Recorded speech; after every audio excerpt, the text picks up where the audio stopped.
ओम शांति सत श्री अकाल। मैं अमरजीत कौर दुआ इस एक ओंकार एक परमात्मा ਦੇ ਸੀਰੀਜ਼ ਦੇ ਵਿੱਚ ਆਪ ਜੀ ਦੇ ਨਾਲ ਜਪਜੀ ਸਾਹਿਬ ਤੋਂ ਆਪਾਂ ਸ਼ੁਰੂ ਕਰ ਰਹੇ ਸਾਂਝ ਕਰਨੀ, ਵਿਚਾਰ ਕਰਨੀ ਤੇ ਸਿਮਰਨ ਕਰਨੀ ਤੇ ਉਸ ਦੇ ਉੱਤੇ ਅਮਲ ਕਰਨੀ।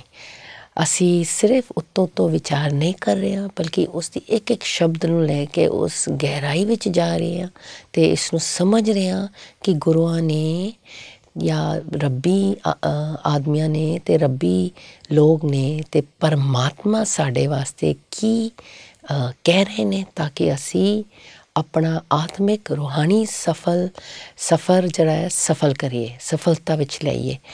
ਇਸ ਵੇਲੇ ਅਸੀਂ ਦੁਨਿਆਵੀ ਤੌਰ 'ਤੇ ਸਫਲਤਾ ਸਮਝਦੇ ਹਾਂ, ਪਰ ਆਤਮਿਕ ਤੌਰ 'ਤੇ ਸਫਲਤਾ ਹੌਲੀ ਹੌਲੀ ਕਰਕੇ ਅਸੀਂ ਸਾਰੇ ਜਾਗ ਰਹੇ ਹਾਂ, ਪੂਰੀ ਦੁਨੀਆ ਜਾਗ ਰਹੀ ਹੈ। ਇਸ ਵਾਸਤੇ ਅੱਜ ਕੱਲ੍ਹ ਤੁਸੀਂ ਵੇਖਦੇ ਹੋ ਇੰਨੇ ਪੀਸ ਚੈਨਲਸ ਔਰ ਪੀਸ ਦੇ ਉੱਤੇ ਮੀਟਿੰਗਸ ਹੁੰਦੇ ਨੇ, ਯੂਨਾਈਟਿਡ ਨੇਸ਼ਨਸ ਦਾ, ਯੂਨੀਸੈਫ ਦਾ, ਔਰ ਵੀ HWPL ਵਗੈਰਾ ਬਹੁਤ URI ਐਸੇ ਕਰਕੇ ਬਹੁਤ ਧਾਰਮਿਕ ਮੀਟਿੰਗਸ ਦੁਨੀਆ ਵਿੱਚ ਹੋ ਰਹੀ ਹੈ ਪੀਸ ਦੇ ਉੱਤੇ, ਕਿਉਂਕਿ ਸਾਰੇ ਸਮਝ ਗਏ ਨੇ ਇਸ ਪੀਸ ਮੀਟਿੰਗਸ ਤਾਂ ਕਰ ਰਹੇ ਨੇ ਕਿ ਧਰਮ ਦੇ ਤੌਲ ਦੇ ਉੱਤੇ ਇਹ ਧਰਤੀ ਚੱਲ ਰਹੀ ਹੈ।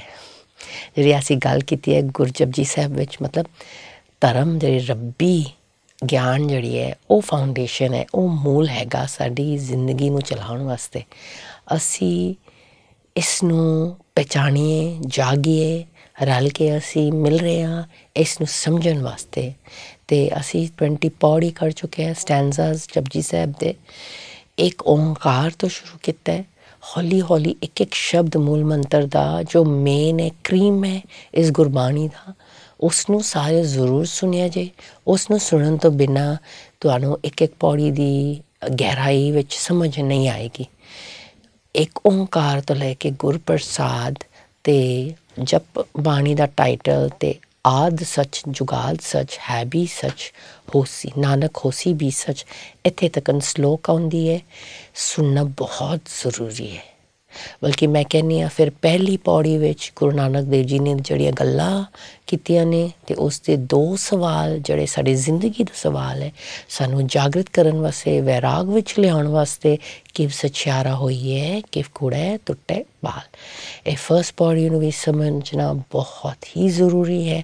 ਔਰ ਇਸ ਦੀ ਆਨਸਰ ਚੌਥੀ ਪੌੜੀ ਵਿੱਚ ਆਉਂਦੀ ਹੈ, ਜਿਹੜਾ ਕਿ ਸਾਨੂੰ ਇਹ ਸੁਣਨਾ ਪਏਗਾ ਕਿ ਅਸੀਂ ਸੱਚਿਆਰਾ ਕਿਵੇਂ ਬਣਨਾ। ਉਹ ਚੌਥੀ ਪੌੜੀ ਵਿੱਚ ਐਂਡ ਵਿੱਚ ਗੁਰੂ ਜੀ ਸਪਸ਼ਟ ਕਰਦੇ ਨੇ, ਅੰਮ੍ਰਿਤ ਵੇਲਾ ਸੱਚ ਨਾਉ ਵਡਿਆਈ ਵਿਚਾਰ ਕਰਮੀ ਆਵੇ ਕੱਪੜਾ ਨਦਰੀ ਮੁੱਖ ਦੁਆਰ।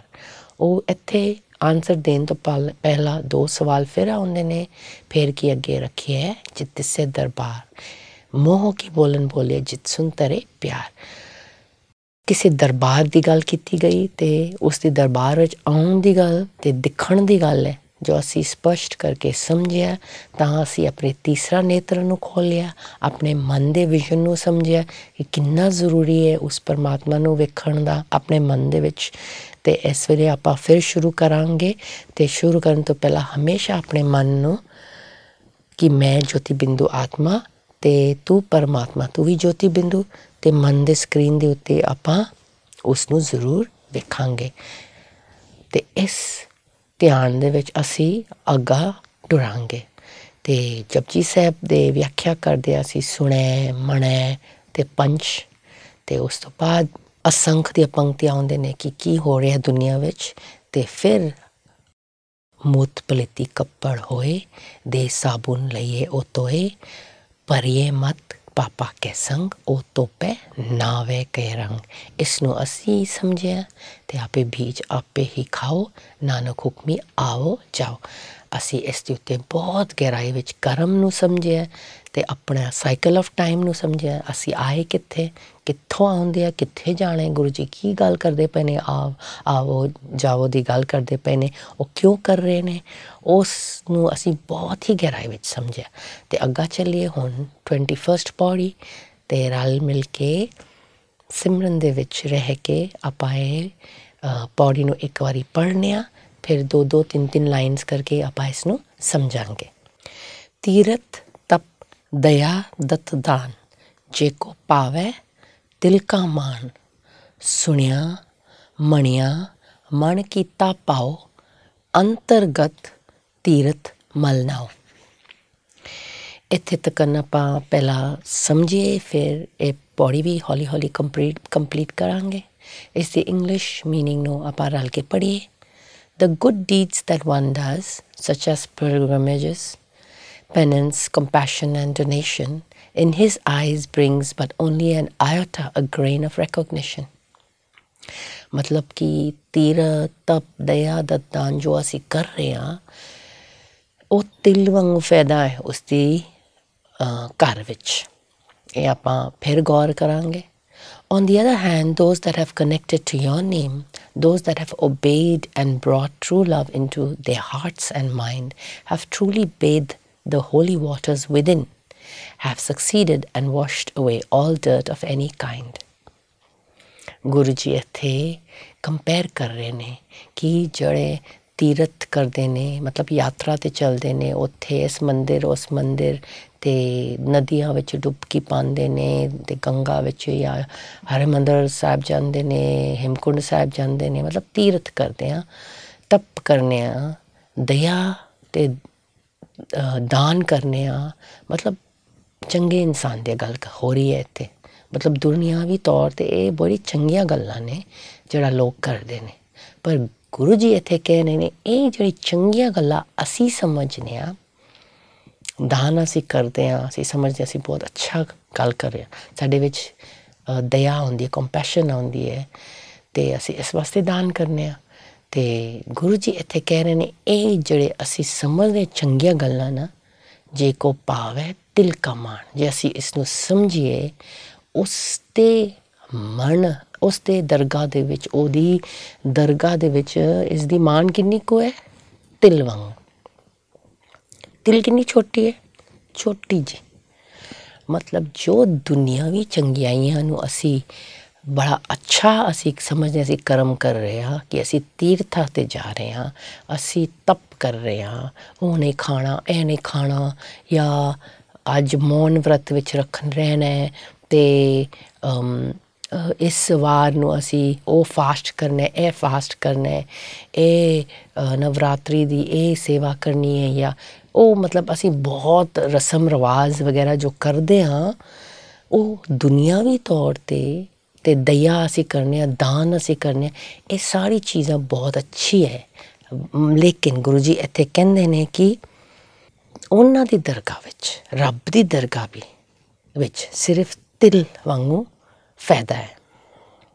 ਫਿਰ ਅਗਲੀ ਪੰਕਤੀ ਵਿੱਚ ਗੁਰੂ ਜੀ ਆਪੋਜ਼ਿਟ ਦੱਸ ਰਹੇ ਨੇ ਕਿ ਉਸ ਦੀ ਦਰਗਾਹ ਵਿੱਚ ਕੀ ਫਾਇਦਾ, ਉਹ ਸਾਨੂੰ ਸਮਝਣਾ ਪਏਗਾ। ਸੁਣਿਆ ਮਣਿਆ ਮਨ ਕੀਤਾ ਪਾਓ। ਇਹ ਪੰਕਤੀ ਨੂੰ ਯਾਦ ਕਰ ਲਓ, ਇਹ ਪੰਕਤੀ ਬਹੁਤ ਹੀ ਡੀਪ ਹੈ। ਸੁਣ ਲਿਆ, ਜਿਸਨੇ ਰੱਬ ਦੀ ਗੱਲ ਨੂੰ ਸੁਣ ਲਿਆ, ਮੰਨ ਲਿਆ, ਅਤੇ ਫਿਰ ਮਨ ਦੇ ਉੱਤੇ ਉਸ ਨੂੰ ਕੀਤਾ। ਫਿਰ ਜਿਵੇਂ ਅਸੀਂ ਸੁਣੇ ਦੇ 4 ਪੌੜੀ ਪੜ੍ਹਿਆ, ਫਿਰ ਮਣੇ ਦੇ 4 ਪੌੜੀ ਪੜ੍ਹਿਆ, ਫਿਰ ਉਸ ਤੋਂ ਬਾਅਦ ਅਸੀਂ ਸਮਝਿਆ ਅਸੀਂ ਪੰਚ ਵਿੱਚ ਆ ਗਿਆ। ਪੰਚ ਵਿੱਚ ਆ ਗਿਆ ਮਤਲਬ ਅਸੀਂ ਕੀਤਾ, ਉਸਨੂੰ ਮਨ ਕੀਤਾ ਪਾਓ, ਭਾਓ ਦੇ ਨਾਲ, ਪਿਆਰ ਵਿੱਚ ਅਸੀਂ ਉਸ ਨੂੰ ਅਮਲ ਕੀਤਾ, ਜ਼ਬਰਦਸਤੀ ਨਹੀਂ। ਭਾਓ ਇੱਥੇ ਮਤਲਬ ਪਿਆਰ, ਪਿਆਰ ਵਿੱਚ ਆਪਣੇ ਦਿਲ ਲਗਾ ਕੇ, ਆਪਣੇ ਪੂਰੀ ਤਨ ਮਨ ਧਨ ਦੇ ਨਾਲ ਅਸੀਂ ਮਨ ਕੀਤਾ ਪਾਓ। ਉਸ ਦੀ ਤਰੀਕੇ ਜੋ ਉਹ ਕਹਿ ਰਿਹਾ, ਜੋ ਸਾਨੂੰ ਉਹ ਰਸਤਾ ਸੁਣਾ ਰਿਹਾ, ਉਹ ਅਸੀਂ ਕਰ ਰਹੇ। ਅਤੇ ਰੱਬ ਸਾਨੂੰ ਕੀ ਕਹਿੰਦਾ ਕਰਨ ਵਾਸਤੇ, ਮੈਨੂੰ ਯਾਦ ਕਰ, ਯੋਗ ਕਰ, ਸਿਮਰਨ ਕਰ, ਮਤਲਬ ਨਾਮ ਲੈਣਾ। ਅਤੇ ਉਹ ਅਸੀਂ ਕਰਦੇ ਕੋਈ ਨਹੀਂ। ਇੱਥੇ ਜਪਣ ਦੀ ਗੱਲ ਨਹੀਂ ਹੋ ਰਹੀ ਹੈ, ਜੋ ਅਕਾਲ ਪੁਰਖ ਦਾ ਹੁਕਮ ਅਨੁਸਾਰ ਅਸੀਂ ਜੋ ਸਮਝ ਚੁੱਕੇ ਹਾਂ, ਉਸ ਦੇ ਨਾਮ ਲੈਣਾ ਮਤਲਬ ਉਸ ਦੇ ਨਾਲ ਲਿਵ ਲਗਾਉਣੀ ਹੈ, ਉਹ ਗੱਲ ਨੂੰ ਅਸੀਂ ਸਮਝਾਂਗੇ। ਸੁਣਿਆ ਮਣਿਆ ਮਨ ਕੀਤਾ ਪਾਓ, ਅੰਤਰਗਤ ਤੀਰਥ ਮਲ ਨਾਓ। ਇੱਥੇ ਅੰਦਰ ਦੇ ਤੀਰਥ ਅਤੇ ਉਸ ਮਲ ਨੂੰ, ਉਸ ਮੈਲ ਨੂੰ ਅਸੀਂ ਨਾਮ ਦੇ ਆਧਾਰ 'ਤੇ ਵਾਸ਼ ਕਰਨਾ। ਜਿਹੜਾ ਅਸੀਂ ਪਿਛਲੇ ਐਪੀਸੋਡ 'ਤੇ ਵੀ ਗੱਲ ਕੀਤੀ ਕਿ ਸਾਡੀ ਮੈਲ ਕਿੱਥੇ ਲੱਗੀ ਹੈ। ਮੂਤ ਪਲੀਤੀ ਕੱਪੜ ਹੋਏ, ਦੇ ਸਾਬੁਨ ਲਈਏ ਉਹ ਧੋਏ, ਭਰੀਏ ਮਤ ਪਾਪਾ ਕੇ ਸੰਗ, ਉਹ ਧੋਪੇ ਨਾਵੇ ਕੇ ਰੰਗ। ਮਤਲਬ ਅੰਤਰਗਤ ਤੀਰਥ ਮਲ ਨਾ ਹੋ। ਇੱਥੇ ਦੁਬਾਰਾ ਗੁਰੂ ਜੀ ਕਹਿ ਰਹੇ ਨੇ ਕਿ ਕੰਪੇਅਰ ਕਰ ਰਹੇ ਨੇ ਇੱਥੇ ਉਹੀਓ ਜਿਹੜੇ ਪਿਛਲੀ ਪੌੜੀ ਵਿੱਚ ਅਸੀਂ ਸਮਝਿਆ, ਉੱਥੇ ਅਸੀਂ ਫਿਰ ਗੁਰੂ ਜੀ ਕੰਪੇਅਰ ਕਰ ਰਹੇ ਜਿਹੜੇ ਬਾਹਰਲੀ ਤੌਰ 'ਤੇ ਅਸੀਂ ਬਹੁਤ ਤਰੀਕੇ ਅਪਣਾਉਂਦੇ ਹਾਂ, ਦੁਨਿਆਵੀ ਤਰੀਕੇ ਜਿਹੜੇ ਅਸੀਂ ਸਮਝਦੇ ਹਾਂ ਕਿ ਰੱਬ ਦੀ ਦਰਗਾਹ ਵਿੱਚ ਫਾਇਦਾਮੰਦ ਹੈ। ਅਸੀਂ ਸਾਰੇ ਸਮਝਦੇ ਚੈਰਿਟੀ ਕਰਨੇ, ਦਾਨ ਦੇਣੀ ਕਿਸੇ ਨੂੰ, ਉਹ ਬਹੁਤ ਫਾਇਦਾਮੰਦ ਹੈ। ਪਰ ਇੱਥੇ ਗੁਰੂ ਜੀ ਕਹਿ ਰਹੇ ਨੇ ਕਿ ਉਹਦੀ ਤਿਲ ਵਾਂਗ ਹੀ ਫਾਇਦਾ ਹੈ। ਅਤੇ ਕੀ ਅਸੀਂ ਸਿਰਫ ਤਿਲ ਵਾਂਗ ਫਾਇਦਾ ਵਾਸਤੇ ਕਰ ਰਹੇ ਹਾਂ? ਅਤੇ ਇੱਥੇ ਗੁਰੂ ਜੀ ਕਹਿੰਦੇ ਅੰਤਰਗਤ ਤੀਰਥ ਮੱਲਾਂ, ਮਤਲਬ ਅੰਦਰ ਦੀ ਯਾਤਰਾ, ਮਨ ਦੇ ਵਿੱਚ ਅਸੀਂ ਮੈਲ ਨੂੰ ਧੋਣਾ ਅਤੇ ਫਿਰ ਮਤਲਬ ਮਨ ਦੇ ਵਿੱਚ ਸਮਝਣਾ ਕਿ ਮੈਲ ਕਿੱਥੇ ਹੈ, ਮਨ ਦੇ ਵਿੱਚ ਹੈ। ਅਤੇ ਬਾਹਰਲੀ ਤੌਰ 'ਤੇ ਮਨ ਦੇ ਅੰਦਰ ਮੈਲ ਕਿਵੇਂ ਧੁੱਪ ਸਕਦੀ? ਜੇ ਮਨ ਦੇ ਵਿੱਚ ਮੈਲ ਹੈ ਤਾਂ ਮਨ ਦੇ ਵਿੱਚ ਹੀ ਧੋਣੀ ਪੈਗੀ। ਬਾਹਰਲੀ ਤੌਰ 'ਤੇ ਅਸੀਂ ਜੋ ਵੀ ਕਰਮ ਕਰਾਂਗੇ ਉਹ ਬਲਕਿ ਹਉਮੈ ਅਤੇ ਮੋਹ ਨੂੰ ਵਧਾਏਗਾ, ਕਿਉਂਕਿ ਬਾਹਰਲੀ ਪੰਜ ਤੱਤਵ ਦੀ ਗੱਲ ਹੋ ਰਹੀ ਹੈ। ਉਹ ਫਿਰ ਸਾਡੀ ਸਰੀਰ ਪੰਜ ਤੱਤਵ ਤੋਂ ਬਣੀ ਹੈ। ਫਿਰ ਅਸੀਂ ਸਰੀਰ ਵਿੱਚ ਰਹਿ ਕੇ, ਸਰੀਰ ਵਿੱਚ ਮਤਲਬ ਬੋਡੀ ਕੌਨਸ਼ੀਅਸ ਵਿੱਚ ਕਰਾਂਗੇ, ਨਾਮ ਸ਼ਾਨ ਵਾਸਤੇ ਕਰਾਂਗੇ, ਅਤੇ ਉਹ ਫਿਰ ਸਾਨੂੰ ਹੀ ਧੋਖਾ ਦੇਗਾ। ਇਸ ਵਾਸਤੇ ਜੇ ਗੁਰੂ ਦੀ ਗੱਲ ਨੂੰ ਮੰਨਣਾ ਹੈ ਅਤੇ ਫਿਰ ਅੰਦਰ ਦੀ ਗੱਲ, ਅੰਦਰ ਦੀ ਮੈਲ ਨੂੰ ਧੋਣ ਵਾਸਤੇ ਇੱਕੋ ਹੀ ਤਰੀਕਾ ਹੈ, ਉਸ ਦੇ ਨਾਲ ਯੋਗ ਕਰਨੀ ਹੈ। ਮੈਂ ਆਤਮਾ ਤੂੰ ਪਰਮਾਤਮਾ, ਉਸ ਨੂੰ ਮਿਲਣੇ, ਉਸ ਕੋਲੋਂ ਸ਼ਕਤੀ ਲੈਣੀ ਅਤੇ ਉਸ ਕੋਲ ਸ਼ਕਤੀ ਲੈ ਕੇ ਆਪਣੇ ਮਨ ਦੇ ਅੰਦਰ ਜਿਹੜੀ ਅਸ਼ਾਂਤੀ ਹੈ ਉਸਨੂੰ ਸ਼ਾਂਤ ਕਰਨਾ ਹੈ। ਜਿਹੜੇ ਮਨ ਦੇ ਅੰਦਰ ਕ੍ਰੋਧ ਹੈ ਉਸਨੂੰ ਮਿਟਾਉਣੀ ਹੈ ਅਤੇ ਮੋਹ ਨੂੰ ਪਿਆਰ ਵਿੱਚ ਬਦਲਣੀ ਹੈ, ਰੱਬੀ ਪਿਆਰ ਵਿੱਚ, ਅਤੇ ਕੋਈ ਐਕਸਪੈਕਟੇਸ਼ਨਸ ਤੋਂ ਬਿਨਾਂ। ਇਹ ਸਾਰੇ ਸਾਡੇ ਅੰਦਰ ਜਿਹੜੇ ਮੈਲ ਨੇ ਉਸ ਨੂੰ ਧੋਣਾ ਹੈ। ਜਿਹੜੀ ਨਾਮ ਸ਼ਾਨ ਮਿਲਦੀ ਹੈ ਦਾਨ ਦੇ ਨਾਲ, ਤਪ ਦੇ ਨਾਲ, ਤੀਰਥਾਂ 'ਤੇ ਜਾਣ ਦੇ ਨਾਲ। ਅਸੀਂ ਜਾਂਦੇ ਹਾਂ ਹਰਿਮੰਦਰ ਸਾਹਿਬ ਜਾਂ ਕਿਸੇ ਗੁਰਦੁਆਰੇ 'ਤੇ, ਅਸੀਂ ਫੋਟੋ ਖਿੱਚਦੇ ਹਾਂ ਕਿ ਅਸੀਂ ਇੱਥੇ ਗਏ ਹਾਂ। ਲੋਕ ਵਾਹ ਕਰਦੇ ਨੇ ਕਿ ਇਹ ਸਾਰਾ ਨਾਮ ਸ਼ਾਨ ਦੀ ਗੱਲ ਹੈ। ਜਦੋਂ ਆਪਾਂ ਅੰਮ੍ਰਿਤ ਵੇਲਾ ਉੱਠ ਕੇ ਰੱਬ ਨੂੰ ਯਾਦ ਕਰ ਰਹੇ ਹਾਂ, ਕੋਈ ਫੋਟੋ ਖਿੱਚਣੇ ਆ, ਕੋਈ ਦੁਨੀਆ ਨੂੰ ਦੱਸਣ ਦੀ ਗੱਲ ਹੈਗਾ? ਨਹੀਂ, ਉਹ ਸਾਡੀ ਅੰਦਰ ਦੀ ਯਾਤਰਾ ਹੈ। ਅਤੇ ਉਹਦੇ ਨਾਲ ਬਿਨਾਂ ਪੰਜ ਤੱਤਵ ਤੋਂ ਉੱਤੇ ਇੱਥੇ ਦੁਨੀਆ ਦੀ ਕੋਈ ਗੱਲ ਨਹੀਂ। ਧਰਮ ਮਤਲਬ ਮੈਂ ਆਤਮਾ ਅਤੇ ਤੂੰ ਪਰਮਾਤਮਾ, ਸਾਡੇ ਆਪਸ ਵਿੱਚ ਰਿਸ਼ਤਾ, ਅਤੇ ਉਹਦੇ ਨਾਲ ਹੀ ਅਸੀਂ ਇਸ ਮਨ ਦੀ ਮੈਲ, ਇਸ ਸਰੀਰ ਦੇ ਨਾਲ ਜੋ ਅਸੀਂ ਕਾਰਿਆ ਕਰਦੇ ਹਾਂ, ਬੋਲਦੇ ਹਾਂ, ਕਰਮ ਕਰਦੇ ਹਾਂ, ਉਹ ਮਨ ਦੇ ਉੱਤੇ ਟਿਕ ਗਿਆ ਮੈਲ, ਉਹ ਸਿਰਫ ਨਾਮ ਦੇ ਨਾਲ ਧੁੱਪਦੀ ਹੈ। ਅਤੇ ਉਸ ਦੇ ਵਿੱਚ ਉਸਨੂੰ ਕਿਵੇਂ ਕਰਨਾ? ਇਸ ਤੋਂ ਪਹਿਲੀ ਲਾਈਨ ਵਿੱਚ ਫਿਰ ਕਲੀਅਰ ਕੀਤਾ, ਸੁਣਿਆ ਮੰਨਿਆ ਮਨ ਕੀਤਾ ਪਾਓ। ਰੱਬ ਨੂੰ ਮਿਲਣੇ ਪਿਆਰ ਦੇ ਨਾਲ, ਉਸਦੀ ਗੱਲਾਂ ਸੁਣੇ 4 ਪੌੜੀ, ਮਣੇ 4 ਪੌੜੀ, ਉਹ ਕਰਨਾ ਪਏਗਾ। ਇੰਨਾ ਜ਼ੋਰ 4 ਪੌੜੀਆਂ ਕਿਉਂ? ਇੰਨਾ ਜ਼ੋਰ ਦੇ ਰਹੇ ਨੇ ਸੁਣੇ ਅਤੇ ਮੰਨੇ 'ਤੇ। ਕਿਸ ਦੀ ਸੁਣਾਂਗੇ? ਹਰ ਕੋਈ ਤਾਂ ਨਹੀਂ, ਹਰ ਕੋਈ ਦਾ ਸੁਣਾਂਗੇ ਅਤੇ ਫਿਰ ਉਹਨਾਂ ਦੀ ਵਾਈਬ੍ਰੇਸ਼ਨ, ਉਹਨਾਂ ਦੀ ਐਨਰਜੀ, ਉਹਨਾਂ ਦੀ ਮਨ ਦੀ ਅਵਸਥਾ ਸਾਨੂੰ ਪਹੁੰਚੇਗੀ। ਬ੍ਰਹਮ ਗਿਆਨੀਆਂ ਦੇ ਸੁਣਾਂਗੇ ਜਾਂ ਸਾਧ ਦੀ, ਜਿਹੜੇ ਆਪਣੇ ਜ਼ਿੰਦਗੀ ਨੂੰ ਇਸ ਰਾਹ 'ਤੇ ਟੁਰਨ ਵਾਸਤੇ ਸਮਰਪਿਤ ਕੀਤਾ ਹੈ, ਉਹਨਾਂ ਦੇ ਸੁਣਾਂਗੇ। ਅਤੇ ਉਹ ਵੀ ਫੀਲ ਕਰਾਂਗੇ ਕਿ ਸੱਚੀ ਮੈਨੂੰ ਫੀਲ ਹੋ ਜਾਂਦੀ ਹੈ ਫੀਲ ਕਿ ਇਹ ਸਹੀ ਹੈ, ਸਹੀ ਰਾਹ ਅਪਣਾਇਆ ਕਿ ਸਿਰਫ ਉੱਤੋਂ ਵਿਖਾਉਣ ਵਾਸਤੇ। ਅਤੇ ਇਹੋ ਜਿਹੇ ਸੰਸਥਾ ਵਿੱਚ ਜਾ ਕੇ, ਜੇ ਅਸੀਂ ਰੱਬੀ ਸੰਸਥਾ ਵਿੱਚ ਜਾ ਕੇ ਰੱਬ ਨੂੰ ਖੋਜ ਕਰਾਂਗੇ ਅਤੇ ਫਿਰ ਜ਼ਰੂਰ ਸੁਣਿਆ ਮੰਨਿਆ ਉਸ ਨੂੰ ਫਿਰ ਅਸੀਂ ਮੰਨਾਂਗੇ ਅਤੇ ਮਨ ਕੀਤਾ ਭਾਉ ਦੀ ਗੱਲ ਹੋਵੇਗੀ। ਅੱਗਾ ਚਲੀਏ। ਸਭ ਗੁਣ ਤੇਰੇ ਮੈਂ ਨਾਹੀ ਕੋਏ, ਵਿਨ ਗੁਣ ਕੀਤੇ ਭਗਤ ਨ ਹੋਏ, ਸਵਸਤ ਆਤ ਬਾਣੀ ਬਰਮਾਓ, ਸਤ ਸੁਹਾਨ ਸਦਾ ਮਨ ਚਾਓ। If you don't grant me your virtues and attitude, how can I ever on my own attempt to serve you with gratitude? ਮਤਲਬ ਕਿ ਜੇ ਤੁਸਾਂ ਖੁਦ ਮੈਨੂੰ ਦੱਸੋਗੇ ਨਹੀਂ ਮੈਂ ਕਿਵੇਂ ਤੁਹਾਡੀ ਸੇਵਾ ਕਰ ਪਾਉਂਗੀ। ਇੱਥੇ ਗੱਲ ਹੈ ਸ਼ੁਕਰ ਦੀ, ਸੇਵਾ ਦੀ, ਕਿ ਮੈਂ ਕਿਵੇਂ ਭਗਤੀ ਕਰਾਂ ਜੇ ਤੈਨੂੰ ਮੈਂ ਪਾਉਣ ਦਾ ਤਰੀਕਾ ਨਹੀਂ ਲੱਭਿਆ। Because you are the worldliness, you are the sacred word and the creator of all. Nothing is not yours, nothing is separate from you at all. You who are true and blissful are the only knower of all. ਸਭ ਗੁਣ ਤੇਰੇ ਮੈਂ ਨਾ ਹੀ ਕੋਈ। ਇੱਥੇ ਬੜੀ ਨਿਮਰਤਾ ਹੈਗਾ ਕਿ ਜੋ ਵੀ ਹੈ ਦੁਨੀਆ ਵਿੱਚ ਉਹ ਸਾਰਾ ਕੁਝ ਤੇਰਾ ਹੀ ਹੈ, ਮੇਰਾ ਆਪਣਾ ਕੁਛ ਵੀ ਨਹੀਂ ਹੈ। ਅਤੇ ਜੇ ਮੈਂ ਤੈਨੂੰ ਯਾਦ ਕਰਾਂਗਾ ਅਤੇ ਤੇਰੀ ਕਿਰਪਾ ਦੇ ਨਾਲ ਤੂੰ ਹੀ ਯਾਦ ਕਰਾਏਗਾ ਤਾਂ ਮੈਂ ਕਰ ਪਾਵਾਂਗੀ। ਵਿਣ ਗੁਣ ਕੀਤੇ ਭਗਤ ਨਾ ਹੋਏ, ਅਤੇ ਤੇਰੇ ਗੁਣ ਨੂੰ ਮੈਂ ਆਪਣੇ ਵਿੱਚ ਲਿਆ ਕੇ ਆਪਣੀ ਕਰਮੀ ਵਿੱਚ ਲਿਆਵਾਂਗੇ ਤਾਂ ਭਗਤੀ ਹੋਏਗੀ। ਐਵੇਂ ਨਹੀਂ ਭਗਤੀ ਹੁੰਦੀ। ਅਸੀਂ ਸਾਰੇ ਹਰ ਇੱਕ ਨੂੰ ਭਗਤ ਨਹੀਂ ਕਹਿ ਸਕਦੇ। ਭਗਤਾਂ ਦੀ ਦਰਜਾ ਪੰਚ ਦੀ ਦਰਜਾ ਮੁਤਾਬਿਕ ਹੈ।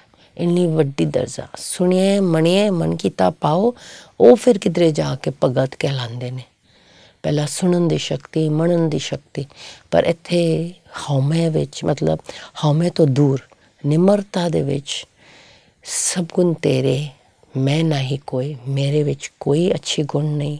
ਵਿਣ ਗੁਣ ਕੀਤੇ ਭਗਤ ਨਾ ਹੋਏ, ਕਿ ਮੈਂ ਗੁਣਹੀਨ ਹੂੰ, ਮੈਂ ਨਿਰਗੁਣਿਆ ਰੇ ਕੋ ਗੁਣ ਨਹੀਂ। ਇਹ ਗੱਲ ਹੋ ਰਹੀ, ਮੇਰੇ ਵਿੱਚ ਗੁਣ ਨਹੀਂ ਹੈ ਅਤੇ ਤੇਰੇ ਤੋਂ ਹੀ ਮੈਨੂੰ ਲੈਣਾ ਪਏਗਾ। ਤੈਨੂੰ ਹੀ ਮਿਲ ਕੇ ਮੈਂ ਗੁਣ ਲਵਾਂਗੀ, ਫਿਰ ਤੇਰੇ ਗੁਣ ਦੇ ਨਾਲ ਮੈਂ ਕਰਾਂਗੀ, ਫਿਰ ਭਗਤ ਹੋਏਗੀ, ਨਹੀਂ ਤਾਂ ਨਹੀਂ ਹੋਏਗੀ। ਸਵਸਥ ਆਤ ਬਾਣੀ ਬਰਮਾਓ। ਤੁਹਾਡੇ ਤੋਂ ਇਲਾਵਾ ਇਸ ਦੁਨੀਆ ਵਿੱਚ ਕੁਛ ਹੈ ਹੀ ਨਹੀਂ। ਤੁਸੀਂ ਸਭ ਕੁਛ ਹੋ, ਤੁਹਾਡੇ ਤੋਂ ਬਿਨਾਂ ਕੁਛ ਵੀ ਨਹੀਂ। ਸਤ ਸੁਹਾਣ ਸਦਾ ਮਨ ਚਾਓ। ਸਤ ਸੁਹਾਣ, ਤੂੰ ਸੱਤਿਆ ਹੈ ਅਤੇ ਤੂੰ ਹੀ ਸੋਹਣਾ ਹੈ, ਅਤੇ ਸਦਾ ਮਨ ਚਾਓ, ਅਤੇ ਸਦਾ ਲਈ ਮੈਂ ਤੈਨੂੰ ਚਾਹਾਂ। ਇਸ ਤੋਂ ਪਹਿਲਾਂ ਦੀ ਪੰਕਤੀ ਸਵਸਥ ਆਤ ਬਾਣੀ ਬਰਮਾਓ। ਇਸ ਪੰਕਤੀ ਨੂੰ ਫਿਰ ਆਪਾਂ ਧਿਆਨ ਨਾਲ ਦੇਖੀਏ। ਸਵਸਥ ਆਤ ਬਾਣੀ ਬਰਮਾਓ। ਫਿਰ ਇੱਥੇ ਬ੍ਰਹਮਾ ਦੀ ਜ਼ਿਕਰ ਕਰਦੇ ਨੇ, who himself is the creator of the world. ਮਤਲਬ ਕਿ ਆਪਾਂ ਉਸ ਰੱਬ ਦੀ ਵਡਿਆਈ ਕਰਨੇ ਹਾਂ, ਅਤੇ ਅਸੀਂ ਜਾਣਦੇ ਹਾਂ ਜਦੋਂ ਕ੍ਰੀਏਸ਼ਨ ਦੀ ਆਪਾਂ ਗੱਲ ਕਰਦੇ ਹਾਂ ਹਮੇਸ਼ਾ ਬ੍ਰਹਮਾ ਦੀ ਗੱਲ ਕਰਦੇ, ਕਿਉਂਕਿ ਬ੍ਰਹਮਾ ਕ੍ਰੀਏਟਰ ਗਿਣਿਆ ਜਾਂਦਾ। ਅਤੇ ਬਾਣੀ ਬਰਮਾਓ, ਉਸ ਬ੍ਰਹਮਾ ਦੀ ਅਸੀਂ ਬਾਣੀ ਨੂੰ ਅਸੀਂ ਸਮਝਾਂਗੇ ਅਤੇ ਫਿਰ ਅਸੀਂ ਇਸ ਗੱਲ ਨੂੰ ਸਮਝ ਪਾਵਾਂਗੇ। ਇਸ ਪੰਕਤੀ ਨੂੰ ਫਿਰ ਅਗਲੇ ਐਪੀਸੋਡ ਵਿੱਚ ਆਪਾਂ ਕੰਟੀਨਿਊ ਕਰਾਂਗੇ ਅਤੇ ਇਸ 21st ਪੌੜੀ ਨੂੰ ਅੱਗਾ ਲੈ ਜਾਵਾਂਗੇ। ਘੜੀ ਅਤੇ ਟਾਈਮ ਵਹਿੰਦੇ ਹੋਇਆ ਅੱਜ ਆਪ ਜੀ ਨੂੰ ਮੈਂ ਸ਼ੁਕਰੀਆ ਕਰਨੀ ਹਾਂ ਅਤੇ ਇਜਾਜ਼ਤ ਲੈਂਦੀ ਹਾਂ, ਅਤੇ ਫਿਰ ਮਿਲਾਂਗੇ ਅਗਲੀ ਘੜੀ ਇੱਕ ਓਂਕਾਰ, ਇੱਕ ਪਰਮਾਤਮਾ ਦੀ ਐਪੀਸੋਡਸ ਵਿੱਚ। ਸ਼ੁਕਰੀਆ, ਥੈਂਕ ਯੂ। ਓਮ ਸ਼ਾਂਤੀ।